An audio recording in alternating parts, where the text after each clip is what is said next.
Goedemorgen gemeente, hartelijk welkom in deze dienst. Ook zij die met ons verbonden zijn via de livestream.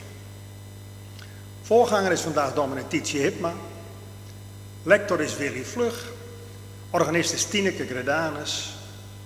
En de bloemen die gaan als felicitatie en groet van de gemeente naar Siebe Tolsma in avondrust in Makkum. Hij mocht vorige week 98 jaar worden. De collecte, de eerste die is voor de diaconie en de tweede is voor de kerk. Ons intochtslied is Psalm 92, de versen 1 en 7. En we zingen dit indien mogelijk staande. En dan wensen we u een gezegende dienst toe. En na de dienst staat er weer koffie en thee klaar.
Laat us nou stil worden en us het keren naar God.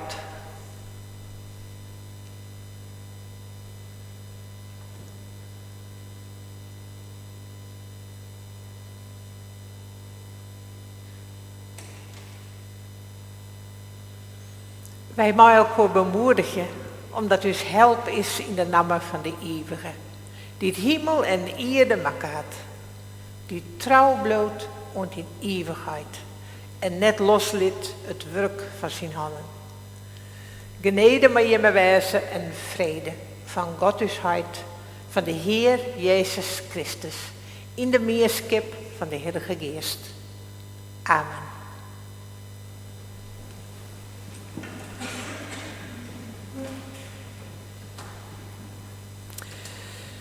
Lieve mensen, fijn dat we hier weer bij elkaar wezen mogen als gemeente op deze strelende morgen.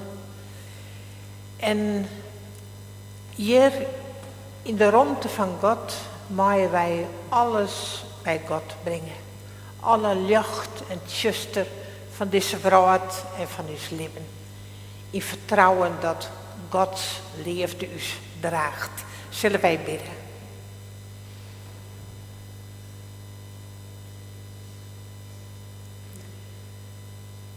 Eeuwige, liefdevolle God, hier binnen wij bijen van jou.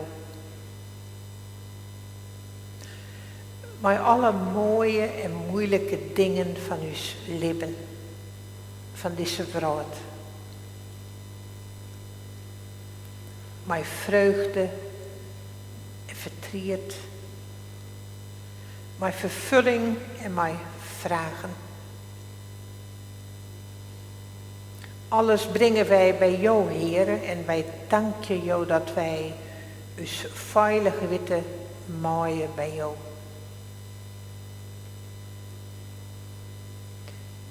En wij willen jou bidden, Heer, om alle mensen die het net een veilig plek hebben. Die het honger en dorst hebben. Die bang wezen moeten voor geweld en vervolging. En we bidden, Heer, ontferm jou.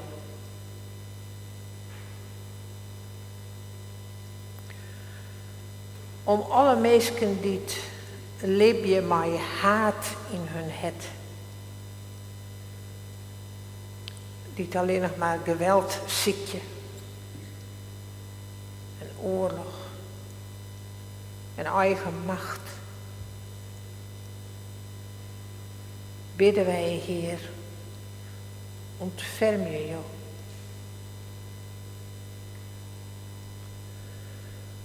Om alle mensen die het verstrinnen in haar leven, in hun ervaringen, die het net meer verder kennen, bidden wij, Heer, ontferm je jou. Op jou vertrouwen wij, Heer, dat je mensen bent uit jouw handen valt. En daarvoor willen wij jou danken. Amen.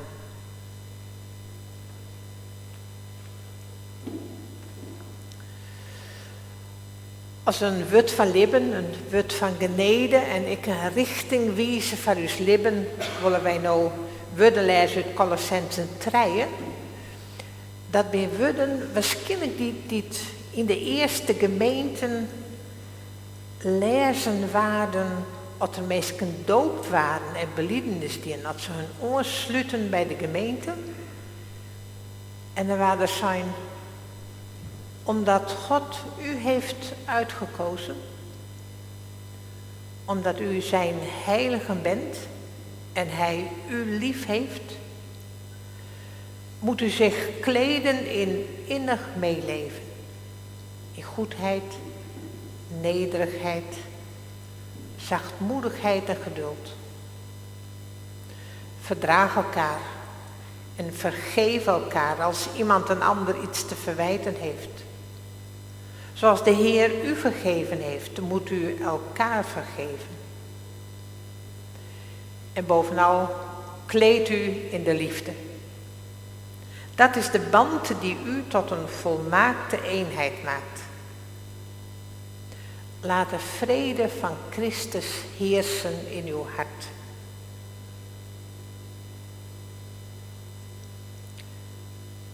Want daartoe bent u geroepen als de leden van één lichaam.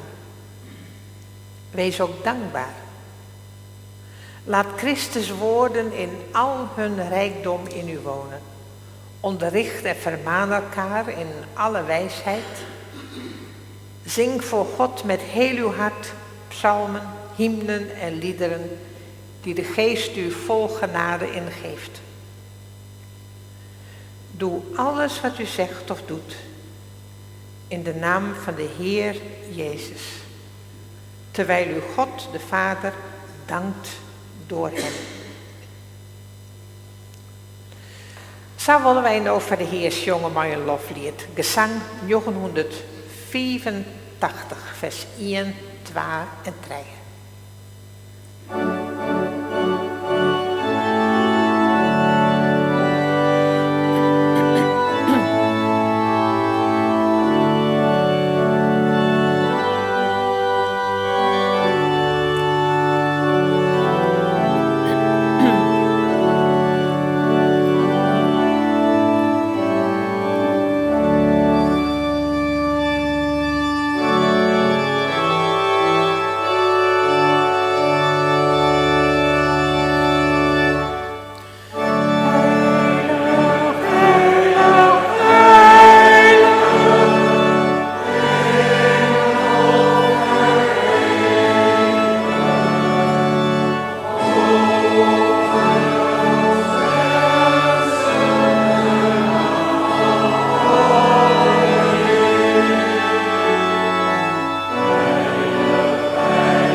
Voor de dienst van het woord willen wij nu bidden om Gods Heilige Geest.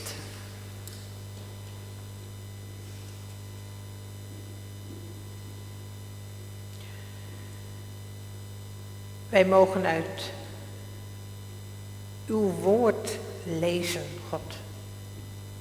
Horen naar uw stem. En we bidden om uw Heilige Geest, uw adem, die ons leven geeft, die ons ruim maakt om uw goedheid te ontvangen, die ons open maakt om uw stem te verstaan, om uit uw woord te leven.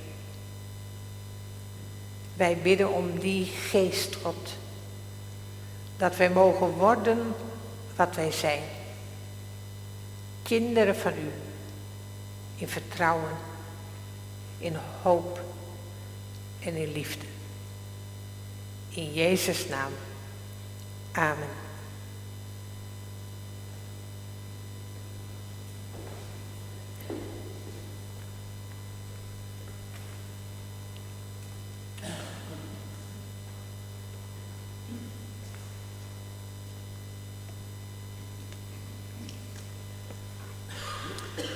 Hoor dan nu het woord van de Heer uit Prediker 2, vers 1 tot en met 11. Ik zei tegen mezelf, kom, laat ik proberen de genoegens van het leven te smaken en te genieten van het goede. Maar ook dat, ontdekte ik, is enkel leegte. Vrolijkheid, zei ik tegen mezelf, is niet meer dan dwaasheid. En waar leidt die vreugde toe? Ik heb mezelf ondergedompeld in de vrolijkheid van de wijn. En ik greep die dwaasheid aan om te onderzoeken of ik in mijn wijsheid, want die behield altijd de overhand, kon ontdekken wat een mens het beste kan doen. Dat luttel aantal levensdagen dat hij doorbrengt onder de hemel. Ook heb ik de grootste dingen ondernomen. Ik heb voor mezelf paleizen gebouwd en wijngaarden geplant. Ik heb tuinen en parken aangelegd en daarin tal van vruchtbomen geplant. Ik heb waterbekkens gegraven om een bos met jonge bomen te bevloeien. Ik heb slaven en slavinnen gekocht en ook hun kinderen werden slaven in mijn huis. Ik bezat talrijke runderen, schapen, geiten, meer dan iedereen die voor mij in Jeruzalem heeft geregeerd. Ik heb goud en zilver opgestapeld en in de rijkdom gedeeld van koningen en landen. Ik heb zangers en zangeressen aangesteld en het genot geproefd van vele vrouwen. Grootse dingen heb ik ondernomen en meer bezit vergaard dan iedereen die voor mij in Jeruzalem heeft geregeerd.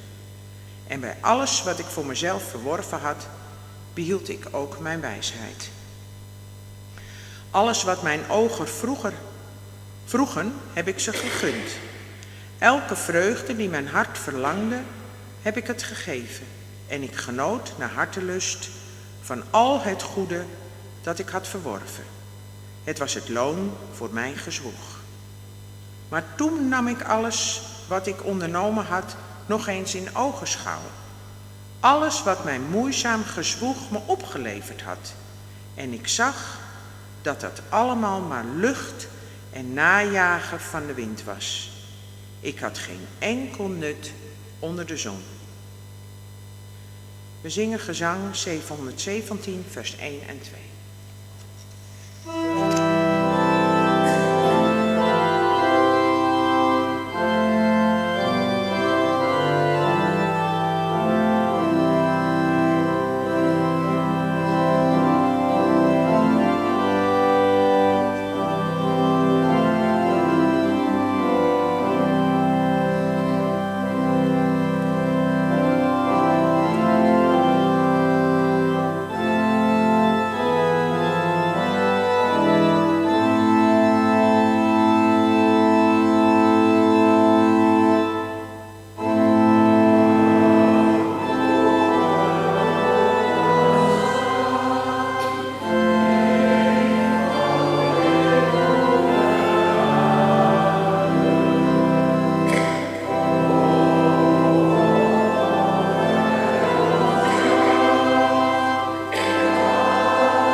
Wij lezen nu uit Lucas 12, vers 13 tot 21.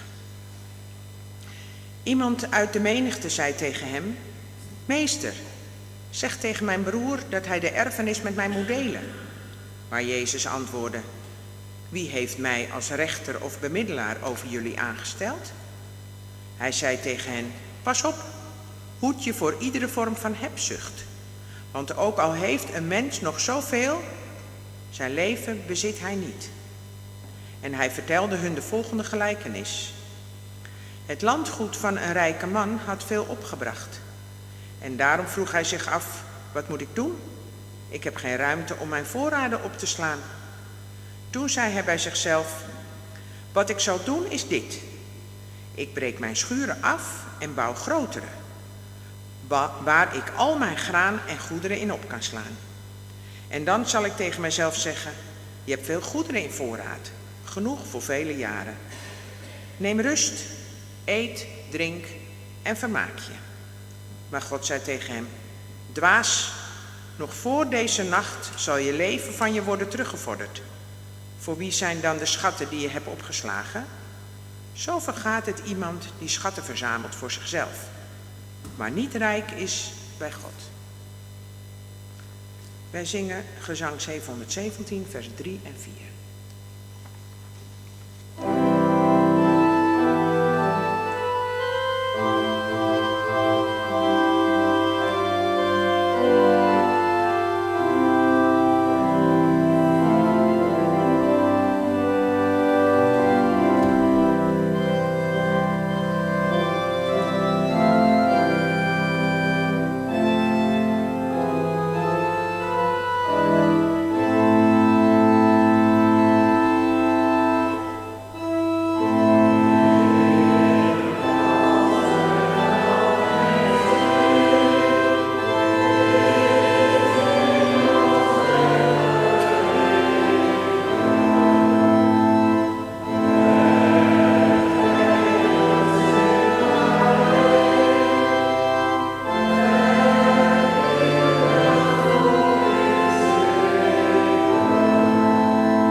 Broers en zusters, gemeente van onze Heer Jezus Christus.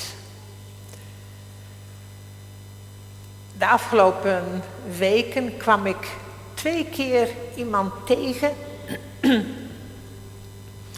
die mij vertelde, die die zei van, er zit een gat in mij. Eén zei zelfs, ik ben een gat. Er zit een gat in mij. En dat deed me denken aan, ik heb eerder wel eens een keer meegedaan aan de Alpha-cursus, zo'n geloofscursus voor het christelijk geloof. En in die cursus wordt gezegd, in ieder mens zit een gat. En wij proberen dat gat met van alles te vullen en te dempen, maar uiteindelijk lukt dat niet. En dat gat in ons, dat is de ruimte van God, voor God, van God. Een gat in mij, een gat in mijn ziel. De mensen met wie ik sprak, de een die vertelde over onrust. Dat heeft te maken met onrust. Want je wilt daar niet naartoe.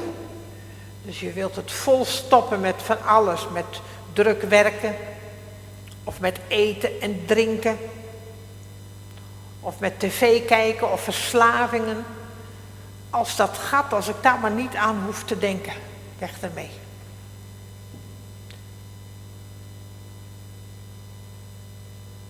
En als je dan toch daar voorzichtig naar kijkt, dan kan het te maken hebben met dingen die je eigenlijk niet uit kunt spreken, met oude pijn die er is.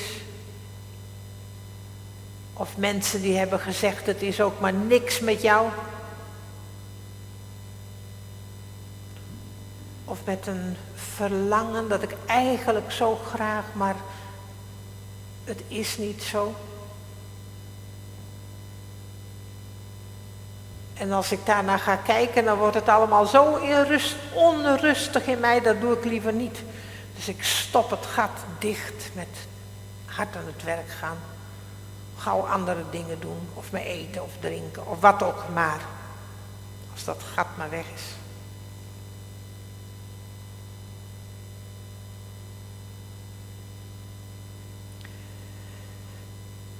Uiteindelijk heeft dat gat, denk ik, te maken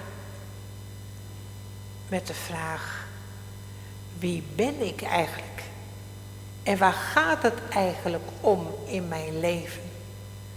Wat is de grond waarop ik sta? Nou, en daarover gaat het ook, over dat gat en over wie ben ik en waar gaat het om. Daar gaat het ook over in de stukjes die we uit de Bijbel gehoord hebben. Prediker die had wijsheid gekregen. Hè? Men denkt dat de Prediker geschreven is door koning Salomo, die wijsheid had gekregen van God. Omdat hij vroeg om opmerkzaamheid, dat hij goed zou kunnen regeren. Wijsheid. En hij heeft proberen alles aan te zien. En in zijn woorden vindt hij eigenlijk ook dat gat in zijn leven. Hij zegt, ik heb alles uitgeprobeerd, alle genoegens, alles waar ik vrolijk van werd. Ik heb hard gewerkt. Ik heb genoten van allerlei dingen. Maar het was eigenlijk allemaal dwaasheid. Het was leegte. De wijsheid in mij die zei, dat is allemaal leegte. Dus ook hij kwam bij dat gat in zijn bestaan. Dat we vol stoppen met allerlei dwaasheid.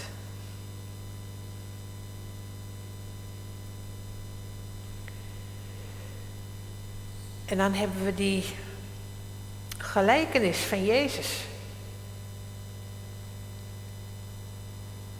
Jezus vertelt dat omdat iemand bij hem komt om raad. Meester, zeg tegen mijn broer dat hij de erfenis met mij moet delen. Dus dat komt die man vragen. Mijn broer moet de erfenis met mij delen. En dan zegt Jezus, pas op, hoed je voor iedere vorm van hebzucht.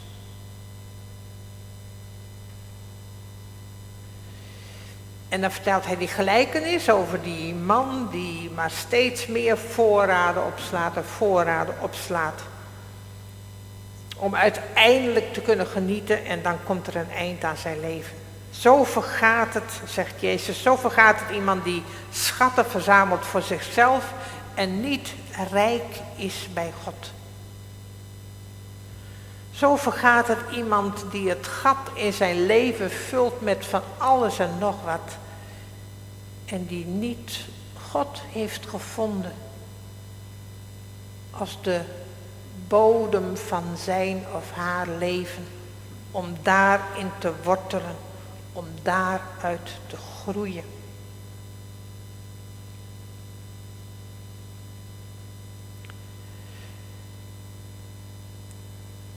In het evangelie vertelt Jezus op een gegeven moment over 2 wegen, de smalle weg en de brede weg. En als je zo naar de verschillende evangelieverhalen kijkt, dan zou je kunnen zeggen, de smalle weg, laat ik beginnen met de brede weg. De brede weg is de weg van rijkdom. Dat je alles hebt wat je hartje begeert. Ik heb alles. En het volgende stapje is de eerzucht. Kijk eens wie ik ben en hoe belangrijk ik ben en wat ik gepresteerd heb. Ik ben alles, ik ben groot. En de hoogste trede van het platform is de hoogmoed. Kijk, hier ben ik en ik red mijzelf. Ik ben als God. Dat is de brede weg. En de smalle weg, waar Jezus over spreekt en die hij voorleeft, is de weg van armoede. Ik heb niks, maar ik ben rijk bij God. Die vult mijn handen, mijn hart.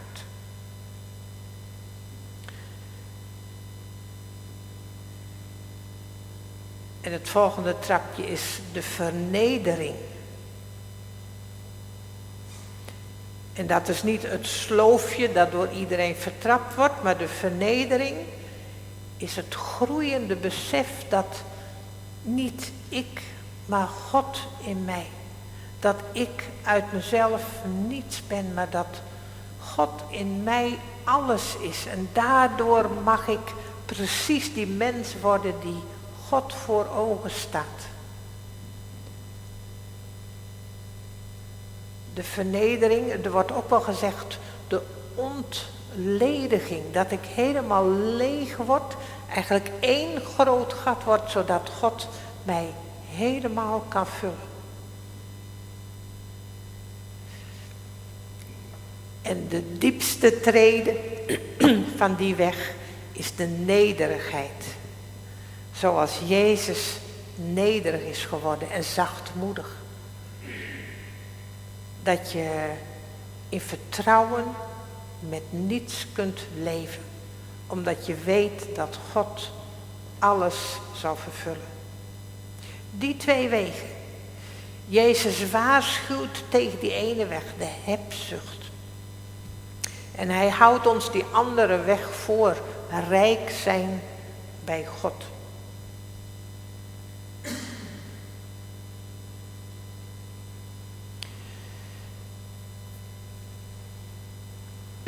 Etty Hillesum, die bekende Joodse vrouw, die als jonge vrouw een dagboek heeft geschreven in de oorlogstijd en later naar Westerbork is gegaan en omgekomen is in een concentratiekamp.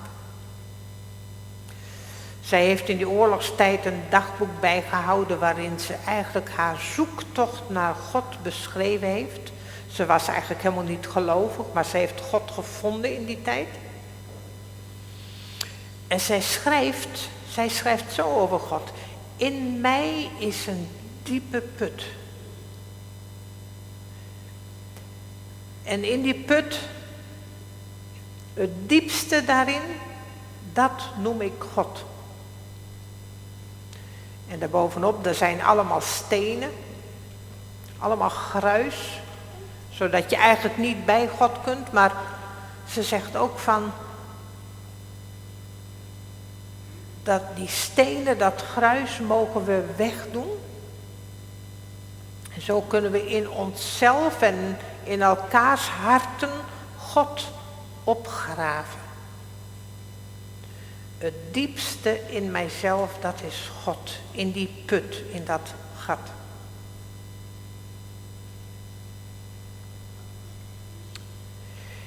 En van daaruit kunnen we kijken naar ons leven en naar onze wereld.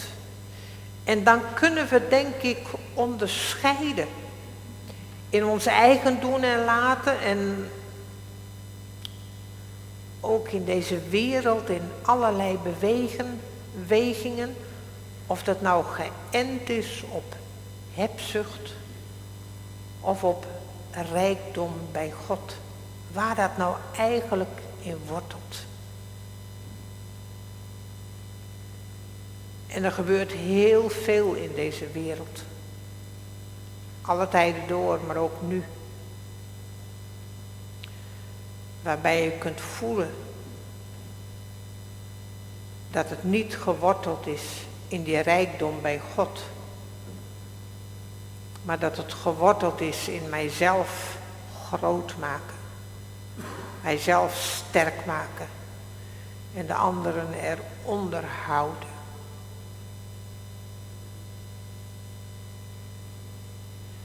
Prediker zegt, het is lucht en leegte. En Jezus zegt, het is dwaasheid. Want de wijsheid is dat je schatten verzamelt bij God.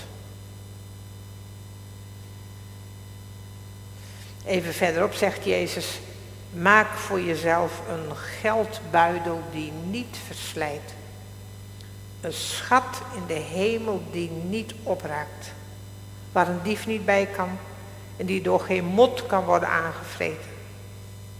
Waar jullie schat is, daar zal ook jullie hart zijn. Ik geloof dat in de eerste plaats wij zelf mogen oefenen.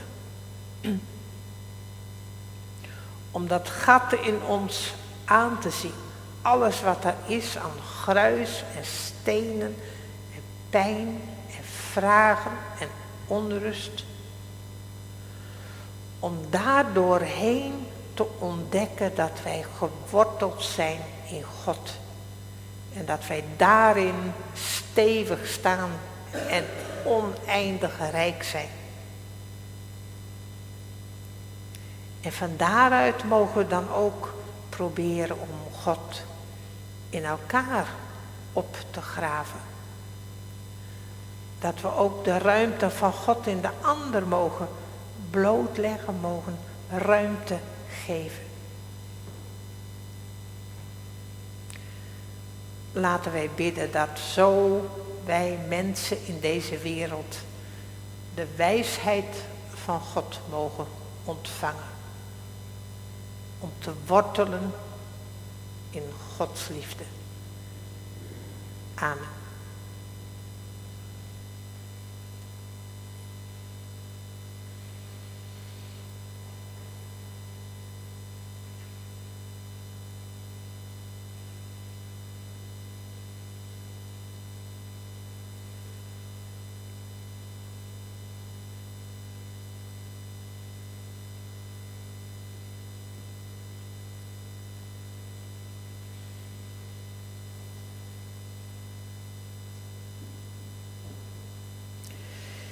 Wij willen nu met elkaar een lied zingen. Het is de tekst wordt toegeschreven aan Franciscus van Assisi. Maak mij een werktuig van uw vrede. We zingen de Nederlandse tekst en dan de Friese tekst van hetzelfde lied. Ik heb even een briefje gemaakt waar ook de melodie bij staat, als het niet zo bekend is. En bij de tekst de woorden onderstreept die lang zijn, die lange noten. Dat helpt ook om het goed te kunnen zingen. Maar ik denk dat het vast gaat lukken, want het is ook wel een klein beetje bekend.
Zo, dat was een goede oefening om dat met elkaar te zingen.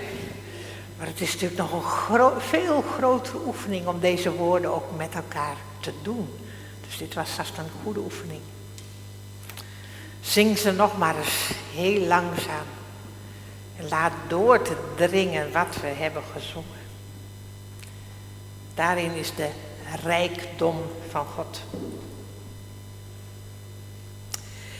En nu willen wij voor de gebeden 2 mensen gedenken. En ik wil jullie vragen om te gaan staan.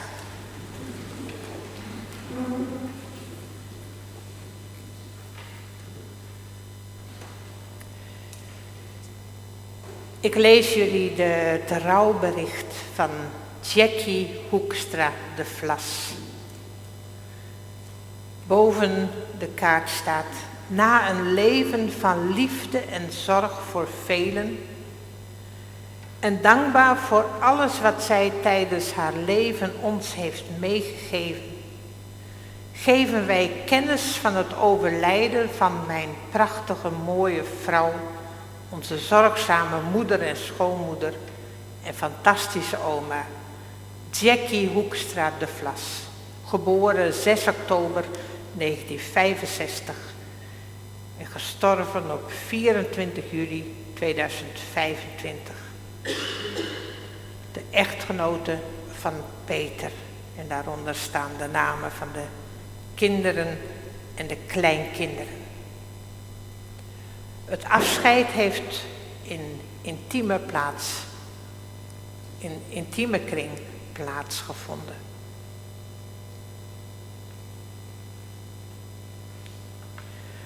Ook wil ik jullie de rouwbrief lezen van Clara Maria Vietor Bonnema. Bovenaan staat: in ienen bist er net meer. Na een drege tijd is van us hinnegien mijn vrouw, us mem, squamem en beppe. Clara Maria Vietor Bonnema.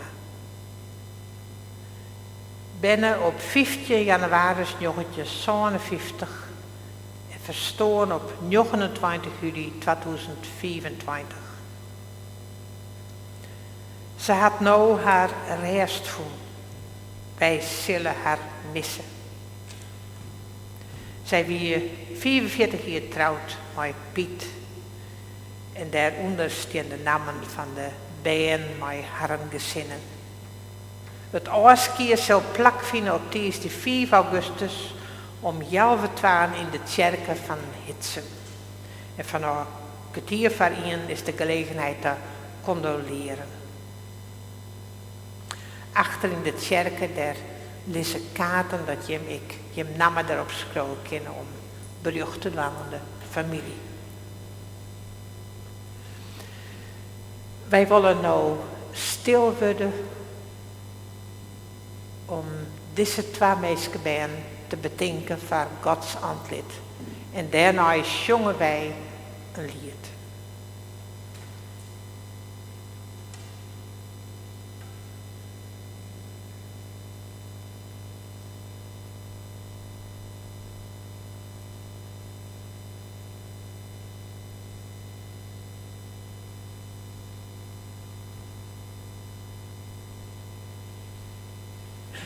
Zongen wij gezang Psalm 153 vers 1, 2 en 3.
Wij willen nou maar ook bidden. We willen bidden voor deze families. We willen ik bidden voor Minke Veenstra hier in Arem, die slim ziek is. En misschien is er nog iets wat je nemen willen voor de gebeden.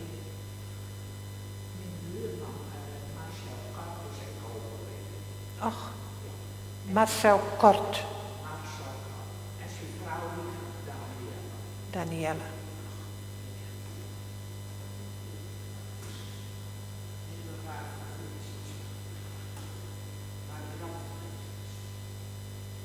Dat kan ik even niet goed zeggen. De familie Sietsma. Ja, de familie Sietsma, met de Brouwenwest is, ja. Ja, ja.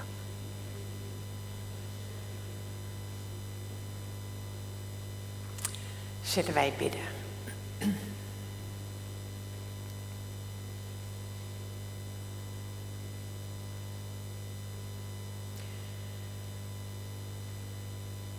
Heer onze God, dank u wel dat wij hier samen mogen zijn. Dat wij alles aan mogen zien in ons leven, ook alles wat ons onrustig maakt, waar we pijn van hebben, verdriet, waar we bang voor zijn. En dat we door alles heen uw liefde mogen ontdekken. Uw goedheid in het diepste van ons wezen. Dat wij daarin mogen wortelen. Dat wij daaruit mogen leven. Dat wij daarin onze zekerheid mogen vinden. Wie wij ook zijn, waar wij ook gaan, wat er ook over ons komt.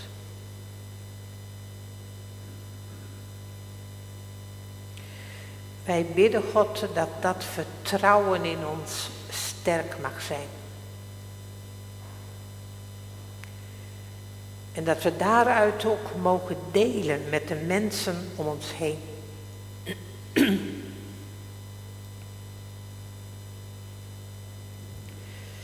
Wij bidden u, God, voor de mensen die verdriet hebben en gemis. Wij noemen de namen van Jackie Hoekstra, van Clara Vietor, van Marcel Kort. Wij brengen hen in uw handen. En wij bidden voor hun naasten, hun geliefden. Om uw licht, om uw troost.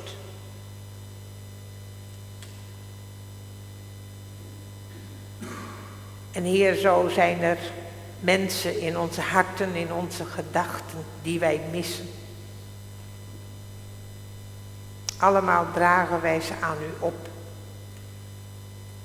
En we bidden om uw goedheid.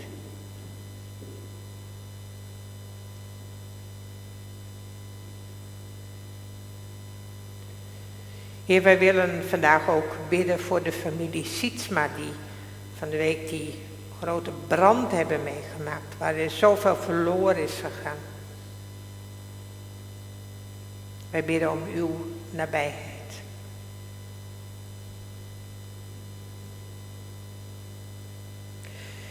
Wij bidden God voor de mensen die leven met ziekte en pijn.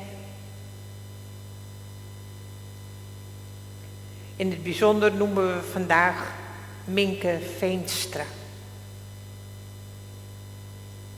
Wij bidden voor haar en haar naasten om uw kracht, uw nabijheid.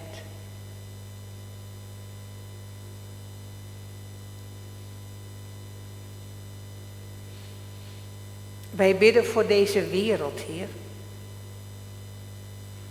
Voor alle plekken met strijd en angst en geweld en vervolging en honger en dorst. Het nieuws en de beelden die raken niet uit onze gedachten. En dat is maar goed ook. Dat wij al die mensen ook in onze gedachten en harten mee mogen dragen en bij u brengen. En wij bidden God om uw vrede in deze wereld. Om uw weg van nederigheid.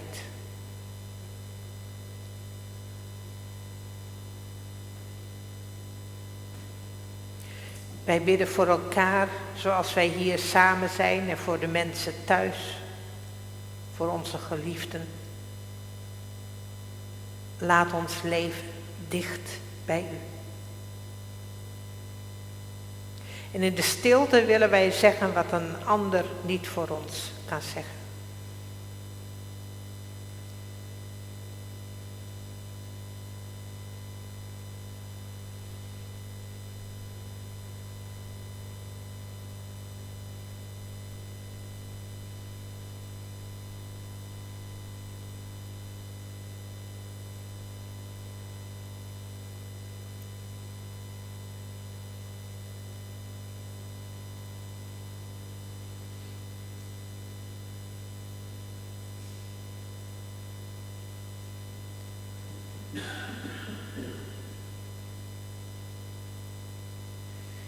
En laten wij met elkaar de woorden bidden die Jezus ons gegeven heeft. Onze Vader, die in de hemelen zijt. Uw naam worden geheiligd. Uw koninkrijk komen. Uw wil geschieden. Gelijk in de hemel, als ook op aarde. Geef ons heden ons dagelijks brood. En vergeef ons onze schulden. Gelijk ook wij vergeven onze schuldenaren. En leid ons niet in verzoeking, maar verlos ons van de boze. Want van u is het koninkrijk en de kracht en de heerlijkheid tot in eeuwigheid. Amen.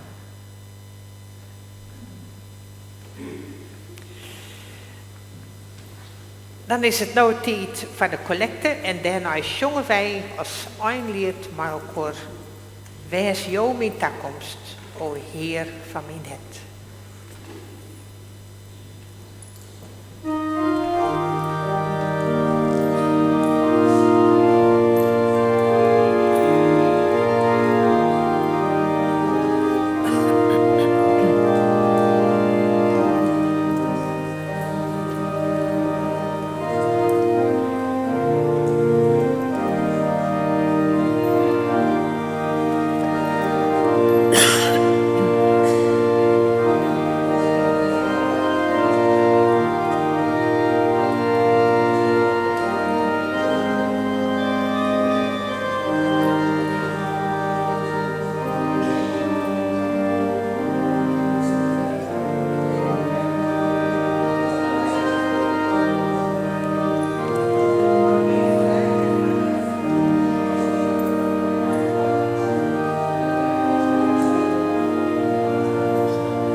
Wij zijn haast aan het aankomen van deze dienst. Je bent nog welkom bij de koffie, assen. Fijn dat je me wint en ik de mensen die thuis met u verbonden ben. En wij mogen gaan met Gods zegen. De genade van uw Heer Jezus Christus en de liefde van God en de meerskip van de Heilige Geest, wees mij hem alle eer.